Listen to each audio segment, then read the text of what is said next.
Millionaire CEO sends daughter to the wrong camp and finds the one thing he was missing. The storm came fast. The kids were rushed to shelter. But his daughter never made it back. Nathaniel Carter used to run billion-dollar deals without flinching. But tonight, he's running through a forest in the middle of a thunderstorm, searching for the only thing that truly matters.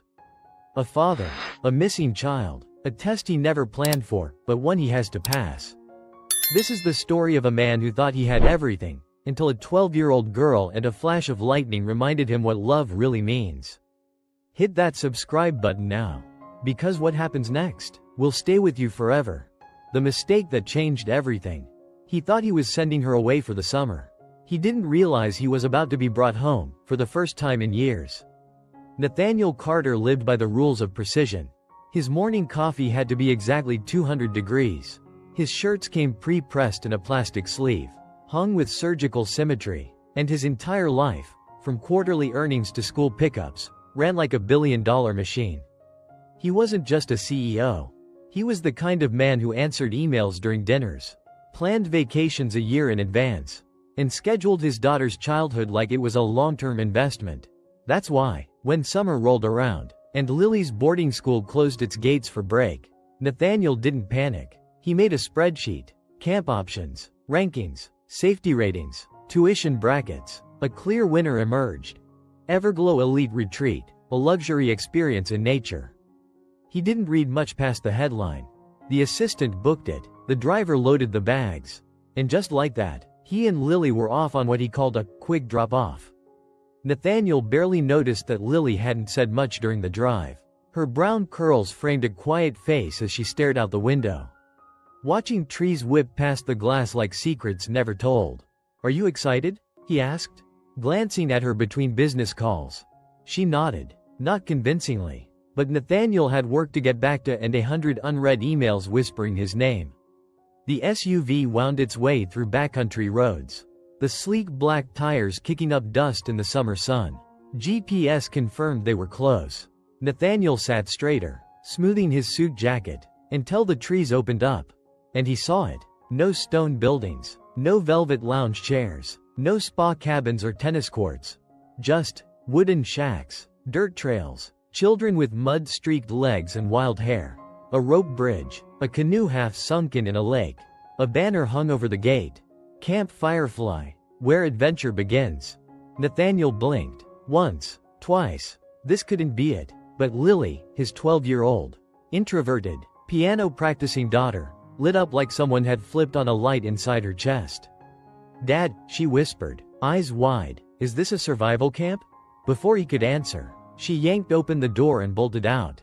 Nathaniel scrambled after her. "Lily, wait." She ran toward a group of kids gathered around a fire pit, watching someone demonstrate how to start a flame with sticks and stone. Nathaniel froze in place, briefcase still in hand, Italian shoes sinking slightly into soft earth. This wasn't a camp. This was chaos with a registration form. He stormed toward the camp office, a tilted log cabin with peeling paint and a crooked wind chime that clinked like a warning. The door creaked open. Behind a rustic desk stood a woman in a faded Camp Firefly t-shirt, clipboard in hand, her ponytail messy but confident. "Can I help you?" she asked. He cleared his throat, straightening. "Yes, I believe there's been a mistake. I'm Nathaniel Carter. I signed my daughter up for Everglow Elite. Not whatever this is." The woman didn't blink. "You're at the right place, Mr. Carter. Everglow was rebranded last year. We're under new leadership." He narrowed his eyes. "Where are the heated pools? The gourmet meals?" She tapped her clipboard, completely unfazed. "Replaced with tree climbs, open fire cooking, and group obstacle courses. The kids love it." Nathaniel scoffed. "This is unacceptable. I demand a refund." She smiled. "Check the fine print. No refunds. Full participation required. 2-week minimum." He turned, furious, searching for Lily. He found her kneeling in the dirt, carving her name into a wooden log with a pocket knife some other kid had handed her. Her eyes met his, and for the first time in, maybe ever, she looked alive. She looked like someone who belonged somewhere. He walked toward her. "Lily, we're leaving. Now." She stood slowly. "Dad, no, I want to stay. You don't understand. This place isn't safe. It's not controlled. Exactly, she said softly. That's why I love it. Nathaniel paused. There was something in her voice, quiet but defiant. He wasn't used to that. Not from his daughter. I planned your summer. Lily, this wasn't part of the plan. She looked up at him. Voice steady. Maybe I don't want to live by your plans anymore. The sentence hit him like a punch to the ribs. From behind, the camp manager stepped forward, her name tag reading Olivia Bennett. She's already checked in, Olivia said calmly. And per camp policy, registered campers must complete the program. Nathaniel turned to her, stunned. You're siding with a child? She raised an eyebrow. No, I'm siding with someone who just made the first real choice of her life. Lily walked back to the group, joining a girl with paint on her cheeks and a slingshot in her back pocket. Nathaniel stood frozen in the clearing, unsure whether to scream, leave, or burn the entire forest down. But he didn't do any of those things. Because deep down, a thought stirred inside him, one he didn't dare say out loud. She doesn't need me here. But maybe I need to be here for her. Session 1. The CEO without cell signal. Sometimes, losing control is the first step toward finding what matters. Nathaniel Carter stood beside his sleek black SUV, one hand gripping the door handle, the other holding his phone high in the air like a lost hiker searching for a signal. No bars. He lowered the phone, stared at it like it had betrayed him. How could a place even exist in 2025 without Wi-Fi? Without cell reception? Without the hum of digital life that kept his empire running? His assistant would be trying to reach him. There were mergers on the table, investors waiting, meetings to reschedule, and all of it unreachable. He tapped the phone again. Nothing. From the distance came the sound of children laughing, high, wild, carefree, the kind of sound you didn't hear in boardrooms. He hated how unfamiliar it felt. Nathaniel turned toward the camp office. Olivia Bennett, the manager, the woman who had calmly refused his very firm, very expensive complaints, was sitting on the porch, sipping coffee from a metal thermos, watching him like a patient spectator. Problem, Mr. Carter? She asked without looking away. He took a breath, fighting the urge to snap.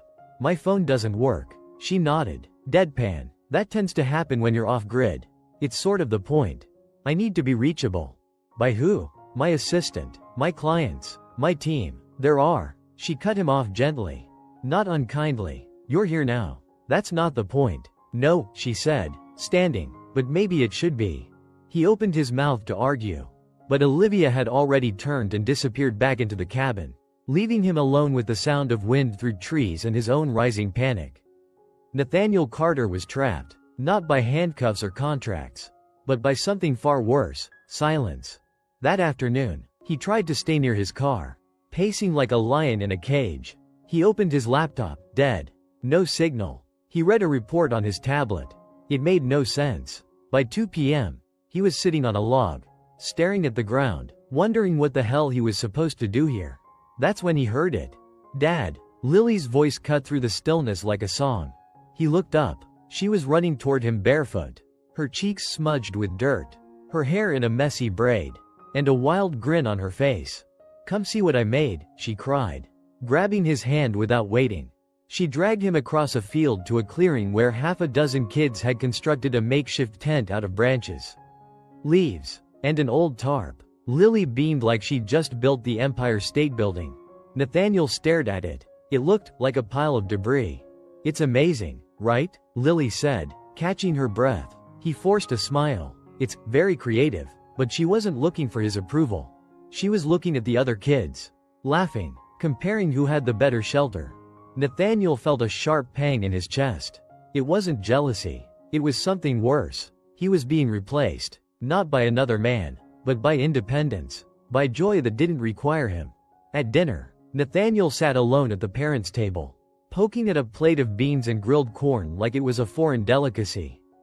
Meanwhile, the kids devoured everything with gusto, laughing around fire pits, tossing marshmallows into each other's mouths. Olivia sat down beside him without asking. How's day one? Primitive. She chuckled. You'll adjust. I don't plan on staying. She sipped her coffee. Lily does. That shut him up. For a moment, they watched the fire together. I don't know how to connect with her anymore, Nathaniel admitted quietly. Olivia didn't respond right away. Then she said, That's not the problem. He turned. Then what is? She doesn't need connection, Olivia said. She needs presence. Nathaniel blinked. I'm here, aren't I? Olivia looked at him. Your body is, but you're still in a conference room 3 cities away. That night, in a cabin with a mattress thinner than a throw pillow, Nathaniel lay awake staring at the ceiling. Crickets chirped. The wind rustled the trees. He thought of emails going unanswered, of reports piling up, of how his daughter had stopped asking for his opinion. And for the first time in years, he wondered if his whole life, his perfectly controlled, polished, platinum existence, was nothing more than a spreadsheet without a soul. Day 2. Nathaniel woke up to the sound of birds. Not an alarm, not the hum of city traffic. Birds. He sat up, hair mussed, shirt wrinkled, and outside, Lily was already up, climbing a rope ladder with 2 other girls, giggling as she reached the top and raised her arms like a champion. She didn't see him, but Nathaniel saw everything. How her smile was different. How she walked like she knew exactly who she was becoming. He didn't know whether to feel proud or afraid. Maybe both. And for the first time in his life, the man who always had the answers had no idea what to do next. Session 2, the first challenge. It wasn't the wall that was too high, it was his pride. The sun beat down from a cloudless sky, casting long shadows across the open field where dozens of campers and parents had gathered. Ropes dangled from wooden frames. Tires were laid out in staggered rows. Buckets of mud were conveniently stationed like traps. The infamous family bonding challenge had begun. Nathaniel stood at the edge of the field, arms crossed, watching the chaos unfold. Children cheered as they crawled through tunnels and leapt over hay bales. Parents stumbled behind them, laughing, gasping, getting covered in dirt and joy. Nathaniel? He stayed clean, until Olivia's voice rang out like a verdict.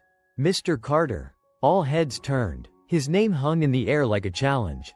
Nathaniel blinked. Yes? You're up, she said, gesturing toward the course. You and Lily. He opened his mouth, already forming a polite, condescending decline. Something like, I don't do obstacle courses. But Lily was already standing by the start line, her hands on her hips, a playful grin on her face. Come on, Dad, she called. Don't make me beat you alone. The other parents chuckled. Nathaniel swallowed the lump in his throat. There was no spreadsheet for this.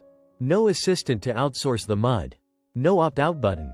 Just his daughter, waiting. The whistle blew. They started at the rope climb. Lily scrambled up like she'd done it a dozen times. Nathaniel paused at the bottom, eyeing the knots suspiciously. This wasn't a boardroom. It didn't come with a brief. It didn't care about your net worth. It just demanded that you try. With a grunt, he climbed, slowly, awkwardly, reaching the top long after Lily had dropped to the other side and was waving him down. Let go, she shouted. Just slide. He looked down, then back up. Then, he let go, and hit the dirt like a man falling out of his own ego. Laughter erupted around him, not cruel. Just honest. Real. He wiped his hands on his slacks, which were now streaked with mud. His shirt clung to his back with sweat. He looked ridiculous. But Lily was already tugging his arm toward the next challenge. And for some reason, he followed. The tire run was worse. Nathaniel tried to keep pace, but his legs weren't built for zigzagging anymore.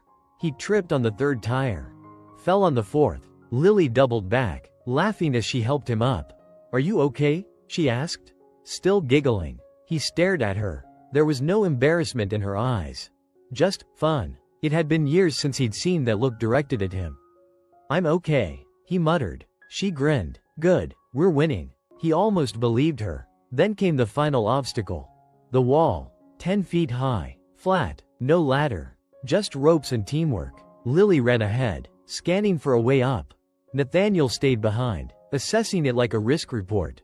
She turned. Boost me. He blinked. What? Boost me up. Then I'll help pull you. You can't pull me. Try me. He hesitated. Lily, this isn't safe. It's not supposed to be. She said. It's supposed to be ours. That stopped him. She crouched, eyes bright. Come on, Dad, let me lead for once. Something cracked inside him, something old and rigid. He bent down, laced his hands together, lifted her up. She climbed like it was second nature. At the top, she turned and reached for him. Nathaniel stared up. This wasn't how it was supposed to go. He was the one who led, who pulled others up, not the other way around. But today was different. He grabbed her hand, and for the first time in his life, let himself be helped. They collapsed on the other side, covered in dirt and breathless. A horn blared, signaling the end. They didn't win. They didn't even place. But Lily was laughing, arms sprawled across the grass. "You didn't die," she said between gulps of air. Nathaniel looked at her, hair tangled, cheeks flushed, joy bubbling out of her like sunlight. And then, for the first time in a long time, he laughed too. Not politely, not out of obligation. He laughed because something had broken open, and something new had rushed in.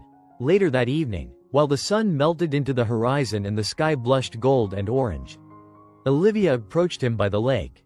She handed him a towel. "You survived." He smirked. "Barely. You let her lead. I had no choice." She tilted her head. "That's not true. You had a choice. You just finally made the right one." He was quiet for a moment, watching the water ripple. "I thought being a good father meant providing everything. Control, structure, a path." Olivia folded her arms. "And now?" He looked toward the mess of tents and laughter where Lily was still playing. "Now I'm wondering if it means letting go, just enough for them to find their own way." Olivia smiled. "You're not the first parent to figure it out late, but you might be one of the few willing to say it out loud." Nathaniel didn't respond, but his silence no longer felt like avoidance. It felt like listening. For the first time. Session 3, the night it stormed. He'd built empires with strategy. But now, his daughter's life depended on instinct. The storm came fast. 1 minute, the sky was a watercolor of pinks and golds as the campfire songs drifted on the wind. The next, wind howled through the trees like a warning. Clouds thickened, thunder rolled, and the first drop of rain fell like a single word in a sentence no one wanted to finish. Campers scattered toward the cabins. Olivia's voice rang out clear and firm. "Everyone to shelter. Stay with your buddy." Roll call in 5. Nathaniel stood under a tarp canopy near the mess hall, watching counselors shepherd children into cabins with military precision. Rain began to pour, soaking the earth, drumming against rooftops and turning dirt paths into rivers of mud. "Lily?" he asked aloud, scanning the crowd. No answer. His heartbeat quickened. He moved faster now, pushing past people, peering into every group of kids huddled under cover. She wasn't there. "Lily," he called again, louder, desperate. Then a voice behind him, a mother. Breathless, panicked. "2 kids are missing. They were last seen near the East Trail before the storm hit." Nathaniel's chest clenched like a vice. The East Trail led to the ravine. Without hesitation, he turned and ran. He didn't wait for Olivia. Didn't stop for a flashlight. Didn't check for cell signal. He just ran. The trail was slick, mud clinging to his shoes, tree branches whipping against his face and arms. Lightning flashed overhead, momentarily illuminating the forest in ghostly white. Thunder crashed behind it like a drumbeat of dread. He slipped once, twice, but kept going. "Lily," he shouted, voice cracking. Nothing. His mind spiraled. What if she slipped? What if she was hurt? What if? Then, a sound. Faint, muffled by rain. A voice. "Dad." He turned his head, heart slamming against his ribs. Another flash of lightning. And there, by the base of a fallen tree, half shielded by wet leaves, was Lily. Soaked, shivering, kneeling beside another child, a boy, maybe 9 or 10, clutching his ankle in pain.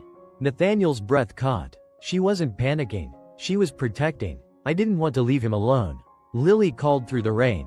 Nathaniel dropped to his knees beside her, heart pounding with relief and fear and something more primal than either. "I'm here," he said, voice steadier than he felt. She blinked up at him. "You came." That broke something in him. She hadn't been sure he would. That truth, quiet but sharp, gutted him more than any storm. "I will always come," he said, pressing his coat around her shoulders. He lifted the injured boy onto his back and grabbed Lily's hand. Together, they moved through the storm. Together, they made it back. When they returned to camp, soaked to the bone but safe, the relief was palpable. Counselors cheered. Parents clapped. Olivia met Nathaniel's gaze and, for the first time, nodded with something like pride. But Nathaniel didn't see any of it. He only saw Lily, wrapped in his jacket, looking at him like he was something more than a provider. Like he was hers. She threw her arms around him. And for the first time in years, he held her without hesitation. No guilt, no awkwardness, just the fierce, quiet love of a father who finally showed up. Later that night, the storm gave way to stillness. Nathaniel stood outside the cabin where Lily was sleeping, wrapped in dry clothes, curled in a sleeping bag. He couldn't sleep, not after what almost happened. Olivia found him near the fire pit, poking at glowing embers with a stick. "She's okay," she said. He nodded. "I know." Silence settled between them. Then he whispered, almost to himself, "I wasn't there before. I mean, I was. At every recital, every parent-teacher conference. I paid for everything, but I was never present. I was always somewhere else." Olivia didn't respond right away. Then, and yet, tonight, you were exactly where she needed you. Nathaniel looked up. "I didn't know I had it in me." She gave a half smile. "Most parents don't, until it matters." He leaned back, looking up at the clearing sky. The stars were just beginning to peek through the parting clouds. "I think I've been afraid," he admitted, not of losing her, but of not knowing who I am if I'm not in control. "That's not fear," Olivia said gently. "That's love, trying to get out from under all the armor." He turned toward her. "And you? Why do you do this job?" She shrugged. "Because I didn't get the kind of parent Lily has now. I grew up with empty chairs and broken promises. So now I give these kids what I didn't have, even if it means pushing grown men like you into the mud." He chuckled, quietly, then grew serious. "Thank you. For tonight. For not letting me leave. For challenging me." Olivia smiled, eyes warm but sharp. "Don't thank me. Thank her." He looked toward the cabin window and saw Lily sleeping, peaceful, whole, and for the first time in years, Nathaniel Carter didn't feel successful because of his title or his net worth. He felt successful because he had earned something he thought was already his. His daughter's trust. Session 4. Learning to start a fire. He had mastered risk management. But this was his first spark. The morning after the storm was crisp, clean, and strangely quiet. The sky stretched wide and blue overhead, as if trying to apologize for the chaos of the night before. Sunlight filtered through dew-kissed trees, casting golden beams onto the muddy earth. Nathaniel sat on a log near the lake, his coffee growing cold in his hands. Lily was still asleep. She'd earned that rest. But he couldn't rest. His body ached, his eyes were tired. But inside, something stirred. He remembered the moment she'd looked up through the storm and said, "You came." 3 words. But they changed everything. At mid-morning, Olivia approached with a rolled-up flint kit and a crooked smile. "You ever start a fire, Carter?" Nathaniel raised an eyebrow. "I outsource that kind of thing." "I figured." She smirked, tossing the kit onto his lap. "Come on, time to learn." "I have meetings," he muttered weakly. "You don't," she replied. "I checked. Your phone still has no signal. And no one's missing you for the next hour." He sighed, then stood up. This wasn't just about fire anymore. This was about proving something, not to her, to Lily, to himself. The lesson was held in a clearing where 6 other parents stood in a loose half-circle, each with their own bundle of dry wood, tinder, and flint. Nathaniel eyed the supplies like they were surgical instruments. Too small, too crude, too real. "Start with your kindling," Olivia instructed, kneeling. "The goal isn't to force the fire. It's to give it the right conditions to rise on its own." That line stayed with him. The right conditions. He bent over his small pile, hands trembling more than he expected. The first strike of flint scraped but produced nothing. The second, sparks, but no ember. The third, nothing again. He felt the familiar frustration rise in his chest. Failure. It tasted bitter, public, humiliating. He glanced sideways. Other parents were already catching small flames. He wanted to throw the flint, walk away, say, "This is a waste of time." But he didn't. Instead, he took a deep breath. Slower, calmer, focused. The 4th strike, a spark caught. The 5th, a wisp of smoke. Then, a flicker. A single flame licked the edge of the wood. And stayed. His eyes widened. The breath caught in his throat. It was small, fragile, but it was his. For the first time in years, Nathaniel Carter had created something real, not from capital, not from code, but from focus, from patience, from hands that hadn't built anything without assistance in decades. Later, as he sat beside Olivia beneath the shade of a pine tree, sweat still drying on his back, she handed him a water bottle. "You did it," he smiled, surprisingly proud. "I started a fire. You did more than that." He looked at her. "Did I?" "You stopped trying to control the outcome. You just showed up." Nathaniel's smile faded. He stared ahead, watching kids run by, chasing a soccer ball across the field. "I missed a lot," he said quietly. "I know." He turned toward her, surprised by the honesty in her voice. She didn't sugarcoat it. She didn't say it wasn't his fault. She just understood. "Is it too late?" he asked. "For what? To become the dad she deserves?" Olivia considered him for a moment. Then, "It's never too late to start the fire. As long as you're willing to tend it." That evening, after dinner, Nathaniel knocked gently on Lily's cabin door. She answered in pajama shorts and a hoodie, her damp hair in a braid, eyes blinking with surprise. "Hey," he said, "can I show you something?" She stepped outside with him into the twilight. The sky was dimming to indigo, stars blinking awake one by one. They walked together to the fire pit. It was unlit, cold. Nathaniel knelt and pulled out the flint kit. "I learned something today," he said. "I want to show you." She watched him silently, curious but cautious. He arranged the kindling, struck once, twice, and on the third, a flame. It caught slowly, then grew. Lily's eyes widened. "You did that?" "I did," he said softly. She knelt beside him, hugging her knees. "I didn't think you'd stay," she admitted. "I didn't think I would either," he said, "but I'm glad I did." A pause. Then Lily reached over and tossed a stick onto the flame, watching it crackle. "I used to wish you'd show up more," she whispered. "Not with stuff, just you." His throat tightened. "I know," he said, "and I'm sorry. I thought I was doing the right thing, working hard, providing, but I wasn't listening. You're here now." "I am." They sat in silence, side by side. No tech, no distractions, just the fire between them, burning steady. Later, as Nathaniel walked back toward the parent cabins, Olivia caught up to him. "She's smiling again," she said. "I saw. You've started something." He looked at her, eyes tired but alive. "And this time, I'm not going to let it burn out." Session 5. The Test of Trust. Sometimes the bravest thing a father can do is follow. The next morning dawned crisp and full of energy. Campers buzzed with excitement, huddling around the central fire pit as Olivia stepped up with a clipboard and a mischievous grin. "Today's challenge," she began, "is all about trust." Nathaniel, already sipping his terrible camp coffee, arched an eyebrow. He'd come to expect Olivia's cheerful cruelty by now. But what she said next made his stomach drop. "Each parent-child pair will switch roles. Kids become the leaders. Parents follow." The crowd murmured. Olivia went on. "You'll navigate a path through the woods using only a hand-drawn map. Kids hold the map. Kids make the decisions. Parents stay quiet." A few parents chuckled nervously. Nathaniel didn't. He turned to Lily, who was beaming like she'd just been handed a crown.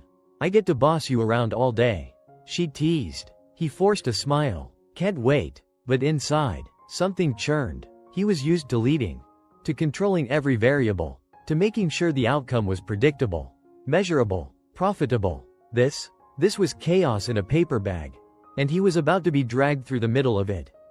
They stood at the trailhead 10 minutes later, Lily holding the hand-drawn map Olivia had passed out, which looked like it had been created by a squirrel with a crayon. Nathaniel examined it over her shoulder. "Are you sure that's north?" Lily shot him a warning look. "Rule 1. You're not allowed to talk." He closed his mouth. She smirked, satisfied, then pointed toward the dense brush.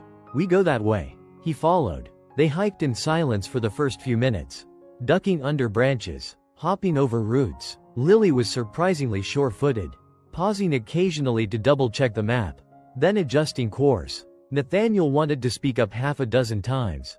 When they passed a familiar clearing, one he knew led in the wrong direction. When Lily turned left at the bend instead of right.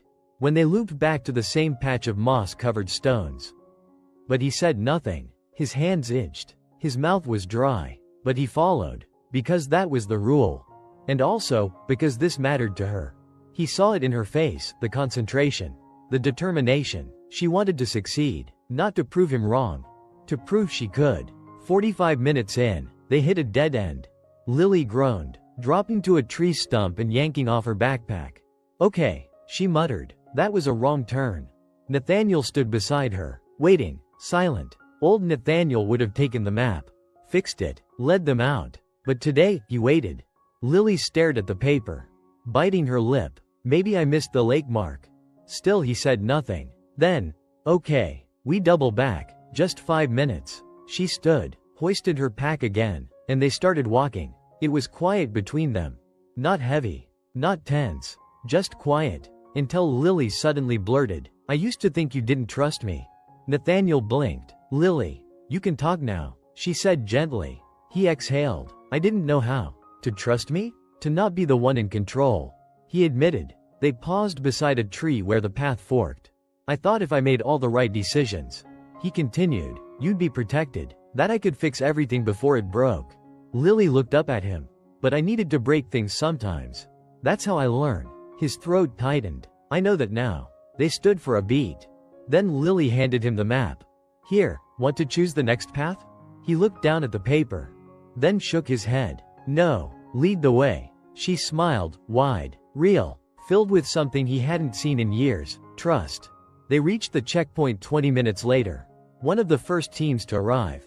Olivia raised an eyebrow when she saw them. Well, look at you two, she said, still speaking to each other? Nathaniel chuckled. I followed orders. She's bossy, Olivia said, nodding toward Lily. Gets it from her mother. Nathaniel replied. It slipped out before he could stop it. He hadn't spoken of Lily's mom, his late wife, in a long time. Lily turned toward him, surprised. She was fierce, he added, and brilliant. She would have loved this place. Lily's eyes softened. Then she reached for his hand. For once, he didn't hesitate. He held it, tightly, and didn't let go. That night, back at the campfire, Olivia told a story about a hiker who once got lost in the woods. And how the only thing that saved her wasn't a compass or a GPS, but listening to someone else's voice. Sometimes, Olivia said, when we're lost, the bravest thing we can do isn't find the way ourselves. It's letting someone else lead us home. Nathaniel stared into the flames. Lily curled up beside him. He didn't need to look at her to know. She'd already started leading him home. Session 6. The campfire talk. The fire wasn't just warming their hands. It was softening their hearts. The fire crackled low and steady, casting long, flickering shadows across the clearing. It was the last night of camp. Most of the other kids had retreated to their cabins after s'mores and ghost stories. Counselors cleaned up quietly in the background. The stars hung heavy overhead, countless, bright, unbothered by time or city lights. Nathaniel sat on a log near the fire, elbows on his knees, eyes locked on the flames. He wasn't sure how long he'd been staring. Then a quiet voice broke the silence. Can I sit here? He looked up. Lily stood a few feet away, hoodie zipped up, marshmallow stick still in hand like a tiny white flag. Of course, he said, shifting to make room. She sat down beside him, close, but not touching. The kind of distance that meant, I'm here, but I'm still deciding how much. They watched the flames together for a moment, letting the silence settle between them like a blanket.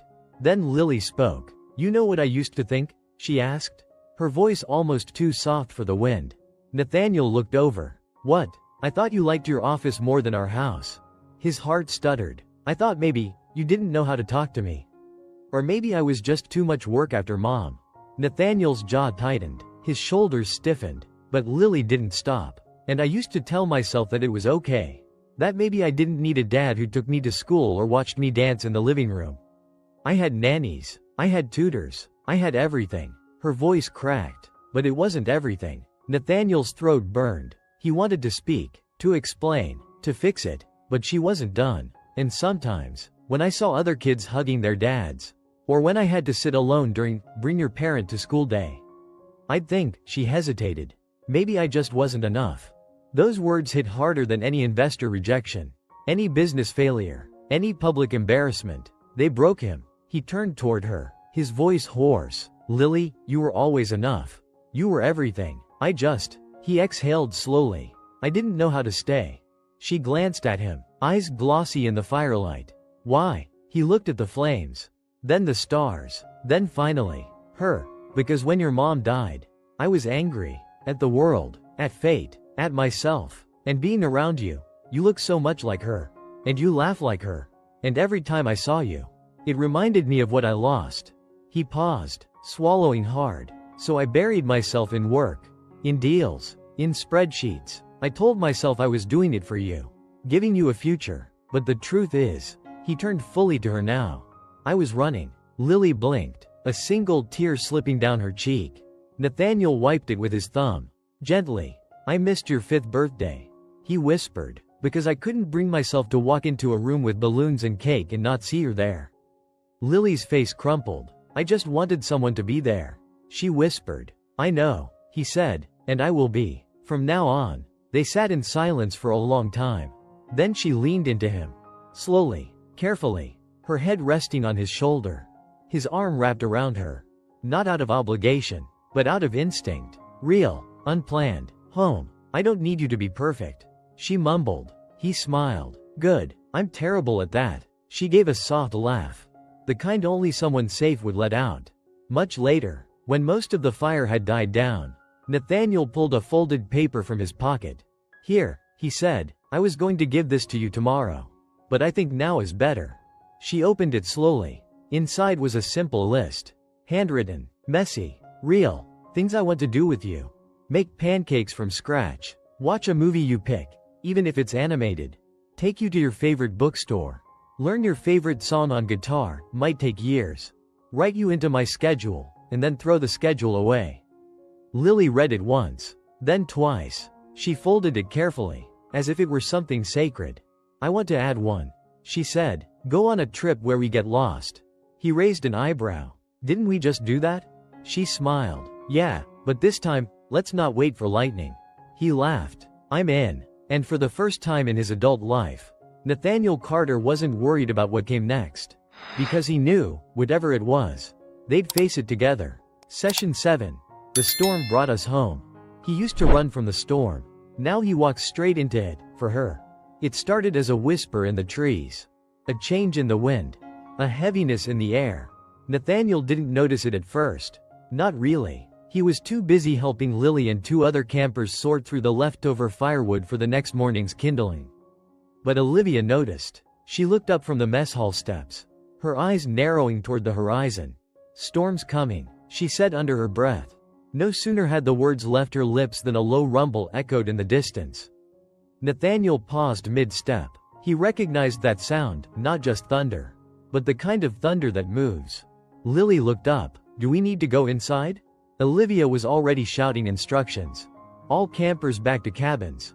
Counselors, check head counts and radios. Make it fast. We don't know how long we've got. Nathaniel turned to Lily. Grab your things. Go. I'll meet you at your cabin. But, no arguing, please. She hesitated, then nodded and ran toward the trail. Nathaniel turned back toward Olivia. What do you need? She blinked. You asking to help? I've got 2 hands, 2 eyes, and I don't panic in pressure. You want me or not? She didn't hesitate. Let's go. Within minutes, the wind kicked up hard. Tree branches swayed like arms in panic. The sky turned slate gray, then black. Nathaniel and Olivia moved cabin to cabin, checking windows, locking doors, directing soaked kids inside. The rain came suddenly, heavy, unforgiving. It pelted their faces, soaked their clothes in minutes. Flashlights bobbed through the trees as counselors shouted names and final instructions. East cabin, one called. We're missing 2 from group 7. Nathaniel froze. Lily was in group 7. He spun toward the counselor. Who? Lily Carter and Benji Stein. They went to get the water jugs before it hit. A bolt of lightning sliced the sky, followed by a deafening crack. Olivia's face paled. The stream's a 5-minute walk down the ridge. And now it was flooding. Without a word, Nathaniel grabbed the closest flashlight and took off into the woods. He ran. Branches slashed his arms. Roots nearly twisted his ankles. But he didn't care. His breath came sharp. Cold rain blurred his vision. But he kept running. Lily. Lily. God, please. Another bolt of lightning lit the ridge, revealing a pair of small figures in the distance, huddled beneath a large tree. He shouted, Lily. A pause. Then a voice, frantic. Small, Familiar. Dad? He rushed forward, slipping, crashing to his knees beside her. She was clutching Benji's arm. The boy was trembling, his ankle clearly twisted. I couldn't leave him, Lily cried. He fell. I tried to carry him. Nathaniel shook his head. You did exactly right. He peeled off his soaked jacket and wrapped it around both kids. Hang on, I've got you. In one motion, he lifted Benji onto his back. With his free arm, he pulled Lily close. You walk beside me, no matter how slow. We stay together. She nodded, tears mixing with rain. They moved, through mud, through downpour, through fear. Nathaniel didn't feel tired. He didn't feel afraid. He only felt one thing. Determined. Because this was what it meant to be a father. Not money, not power, not plans. Presence, protection, sacrifice, and love. By the time they reached the mess hall, the storm had begun to die. Inside, campers huddled under blankets, wide-eyed, when the doors burst open and Nathaniel stepped inside. Drenched, scratched, carrying Benji and holding Lily's hand. Silence fell. Then, cheers. Applause. Olivia rushed over. You found them? Are they okay? They're cold, wet, sore, but safe. Nathaniel set Benji down onto a mat as a counselor rushed to check his ankle. Then he turned to Lily, wiping the hair from her face. You scared me. She looked up. I knew you'd come. He pulled her into his arms. This time, he needed the hug more than she did. And he let her hold him. Right there, in front of everyone. Later that night, after dry clothes and hot cocoa, Nathaniel stood outside the mess hall under the now clearing sky. Olivia walked up beside him. Not bad for a boardroom guy. He glanced at her. You knew a storm was coming, didn't you? I always do, she said with a smile. He exhaled. I used to think being a dad meant knowing everything, having the answers, controlling the outcome. And now? Now I think it's about showing up. She nodded. Welcome to the club. A quiet moment passed. Then Olivia added, you changed this week. Nathaniel looked up at the sky. The stars were starting to return. I think I remembered who I am, he said, or maybe I found out for the first time. Back at the cabin, Lily was already asleep, curled up in her bunk. Peaceful. Nathaniel sat nearby, watching her breathe, just breathing, just being there. Because now, finally, he understood. Sometimes, the storm doesn't break you. It shows you what you're made of. And it leads you home. Session 8. A daughter's speech. She didn't speak like a child anymore. She spoke like someone who had learned to forgive. The final morning of camp arrived wrapped in sunlight. Birds called through the trees. The scent of damp earth lingered after the storm. Counselors moved through the clearing with gentle voices, waking kids for their last breakfast. Nathaniel stood quietly outside Lily's cabin, coffee in hand, watching the world move. He wasn't thinking about meetings, or stocks, or acquisitions. He was thinking about how fast 1 week can change a life. Especially his. Inside, Lily was packing. She hummed as she folded her hoodie, paused to reread a note a bunkmate had left her, then carefully tucked the muddy camp map into her backpack like a treasure. At breakfast, Olivia tapped her fork against a glass, calling the campers to attention. We have a little ceremony before everyone heads out, she said. Some campers asked to speak about what this week meant to them. Nathaniel smiled. Nice tradition. But then, and to start us off, Lily Carter. His breath caught. Lily's eyes widened too. Wait, what? Her bunkmates nudged her. You said you were thinking about it. One whispered. We told Olivia. Lily stood slowly, nervous, but calm. She walked to the front, climbed onto the small wooden platform, and turned to face everyone. Nathaniel couldn't take his eyes off her. She looked taller today, not physically, but emotionally. Like someone who had stepped through a storm and found something waiting on the other side. She took a deep breath and began. Hi, I'm Lily. Some giggles, a few claps. She smiled. I came here thinking this would be the worst week ever.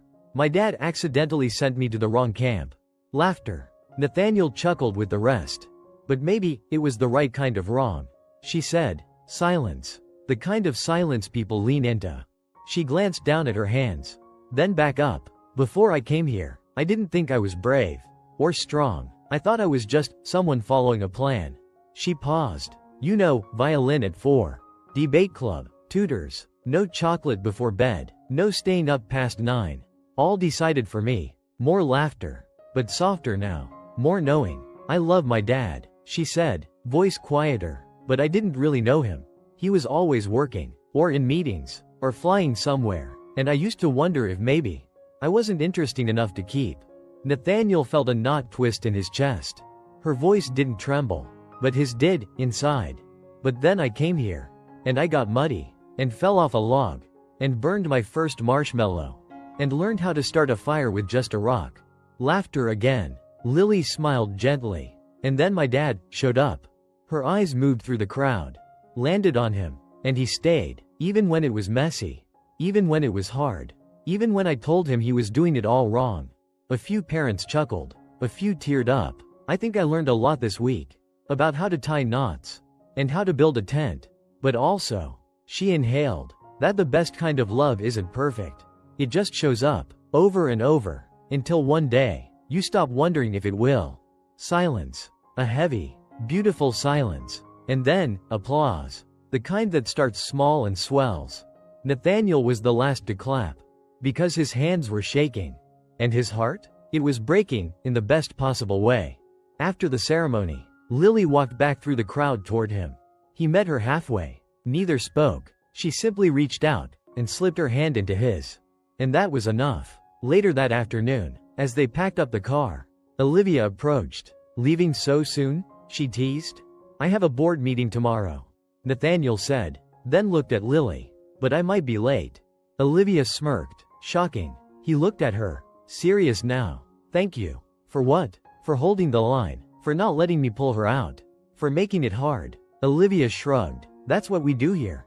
We let them fail a little. And find out they're strong. Nathaniel smiled. Turns out, he said, it works on parents too. As they pulled onto the main road, Lily turned toward the back seat. You forgot something. What? Nathaniel asked. She reached into her bag and pulled out the mud-smeared camp map. Held it up. He glanced at it, smiled. Souvenir? No, she said. You keep it, in case you ever get lost again. He looked at her, and for the first time, he didn't feel lost at all. Session 9. Boardroom. Interrupted. They expected the same CEO. He gave them something better, a father. The glass tower of Carter Holdings gleamed under the Manhattan sun. To most people, it was just another skyscraper in a city full of ambition and noise.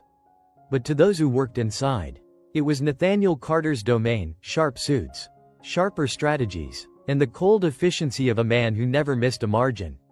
Nathaniel stepped through the revolving door in a plain dark suit, hair slightly tousled, no tie. The receptionist blinked. Mr. Carter, she stammered. You look different. Still me, he said with a calm smile. Just, with better priorities. She laughed, startled by her own reaction, and buzzed him in. He walked the familiar halls. But today, they didn't feel like his kingdom. They felt like a test. He entered the 38th floor conference room, where the board had already assembled. 12 people in tailored clothes, murmuring over espresso shots and pie charts. The moment he stepped in, silence swept the room. Ethan Donovan, head of investor relations, slick, precise, always skeptical, cleared his throat. Nathaniel, good to have you back. We weren't sure when your wilderness sabbatical would end. There were chuckles. Nathaniel smiled. You mean summer camp? More laughter. But Nathaniel didn't sit. He walked to the head of the table. Then paused. I know you expected a status report. Margins, market trends. But I want to start with a story. Some exchanged confused glances. He continued. Last week, I watched my daughter build a tent. It collapsed twice. Her hands were covered in mud. She cried once, but she didn't quit. Someone coughed. Nathaniel pressed on. And I realized, that's leadership. Not perfect spreadsheets or aggressive growth. It's failing forward, and getting back up. More silence. Then he added, voice calm but firm. We've built a company obsessed with performance. With never missing. With always being 5 steps ahead. He paused, letting the silence breathe. But somewhere along the way, we forgot how to connect. Now, they were listening. I forgot how to connect. He admitted, with my daughter, with myself, with what actually matters. Donovan narrowed his eyes. Nathaniel, this is all very touching. But we have serious Q3 decisions to make. Nathaniel nodded. Which is why I'm proposing a pivot. Murmurs rippled through the room. A pivot? Another board member echoed. To what? Nathaniel leaned forward, hands on the table. People. The word landed like a stone in still water. He clarified. Work-life balance, mental health programs, family support for employees, real leadership development, not just metrics, but meaning. Some brows lifted, some jaws tightened. This isn't just about being nice, he continued. It's about longevity, loyalty, building a place where people don't burn out, they belong. One woman, CFO Teresa Mendez, spoke up. That'll raise operating costs. Nathaniel nodded. And retention, innovation, humanity. A long pause. Donovan leaned back, folding his arms. You really did drink the campfire Kool-Aid, didn't you? Nathaniel didn't flinch. I drank something, he said, called perspective. The room stilled. I used to think leadership was control, precision, winning every quarter. He exhaled slowly. But leadership is showing up. It's knowing when to put down the numbers and pick up your kid from school. And just like that, the coldest room in the building felt a little warmer. After the meeting, a young analyst approached him in the hallway. Sir, she said nervously, I just wanted to say thank you. I haven't taken a weekend off in 6 months. I thought that's what was expected here. He looked at her. Take this weekend, all of it. Her eyes widened. Really? Yes, he said. Tell your family you still exist. She laughed. And Nathaniel smiled. Not because of metrics, but because he was starting to see the impact that didn't fit on a graph. That night, as city lights blinked below his penthouse window, Nathaniel sat at the piano in his living room. He hadn't touched it in years. His wife had been the one who played. Lily used to sit next to her, swaying to the notes. He placed his fingers on the keys. Pressed one, then another. It was clumsy, off-key, awkward, but it was real. Lily peeked from the hallway. You're playing? He glanced over. Trying. She patted in barefoot, her camp hoodie now a staple. Want me to show you the song we learned at camp? He nodded. She sat beside him, and their fingers stumbled through the melody together. Out of tune, but in sync. And Nathaniel thought, this is the only boardroom that matters. Session 10. A letter from the woods. Sometimes the stories we leave behind find their way back in ink. And in invitation. The Monday after the boardroom shakeup, Nathaniel sat alone in his office. But something was different. The blinds were half open. The coffee machine was off. His tie was missing, intentionally. And in front of him sat a small envelope. Handwritten, no return address. Only his name, Nathaniel Carter. In calm, confident handwriting. He didn't need to guess who it was from. His fingers hesitated over the seal before he opened it. Inside, one sheet of plain white paper. And a note in Olivia Bennett's distinct, assertive script. Nathaniel, I was going to email. But it felt wrong, too cold for what this message is. So here I am, writing an actual letter, on real paper, with my favorite campfire pen. You're probably back to suits and glass and clocks that tick louder than most people breathe. I hope not, but if so, I won't hold it against you. Old rhythms die hard. This letter isn't about work. It's about something else. 3 things, actually.